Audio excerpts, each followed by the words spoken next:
भारत की विदेश नीति पर विपक्ष लगातार आवाज उठाता आ रहा है, जिससे मोदी सरकार पर सवालों की बौछार होती रहती है और जवाब में सरकार या तो चुप्पी साध लेती है या फिर मुंह छिपाती फिरती है। लेकिन फिर भी विपक्ष के हमले कम होने का नाम नहीं ले रहे हैं। इसी कड़ी में अब सपा प्रमुख अखिलेश यादव ने मोदी सरकार की विदेश नीति को लेकर जबरदस्त तंज कसा है। क्या कुछ बोले हैं अखिलेश यादव, जानेंगे इस रिपोर्ट में।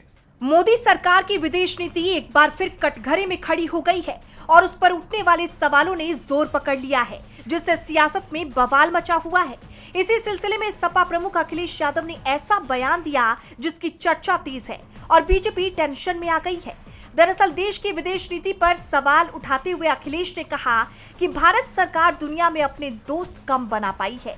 जिस देश के मित्र कम होते हैं उसकी फॉरेन पॉलिसी फेल होती है।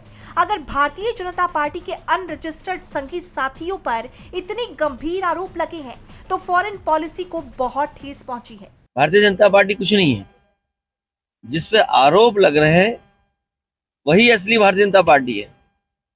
अगर आरोप उन पे लगे अनरजिस्टर्ड अंडरग्राउंड संघी साथी भारतीय जनता पार्टी के, उन पे अगर इस तरह के गंभीर आरोप लगे हैं तो बहुत ही हमारे देश के लिए और देश की जो फॉरेन पॉलिसी है उसमें ठेस पहुंची है। अखिलेश यही नहीं रुके, उन्होंने देश में एलपीजी की कमी को लेकर भी मोदी सरकार पर तंज कसा। उन्होंने कहा, एलपीजी को लेकर के और एनर्जी सिक्योरिटी को लेकर के जिस तरह का संकट आया है, उम्मीद है भारत सरकार इस संकट से निकलेगी और हम सबको निकालेगी, क्योंकि ये बहुत दिनों तक अगर ये संकट रहा तो हमारी अर्थव्यवस्था और जो हमारी तमाम तरह का कारोबार है उसको बड़े पैमाने पे नुकसान पहुंचेगा।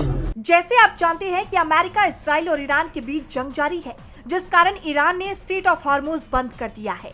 ये वही रास्ता है जहां से हर देश का 20 से 25% तेल सप्लाई होता है। यही कारण है कि भारत में एलपीजी की किल्लत होने लगी है और आम जनता को काफी परेशानियों का सामना करना पड़ रहा है और इसे लेकर विपक्ष सरकार पर लगातार हमले कर रहा है। अब देखना ये होगा कि अखिलेश के हमलों का जवाब बीजेपी कैसे देती है। डीबी लाइव उत्तर प्रदेश की रिपोर्ट।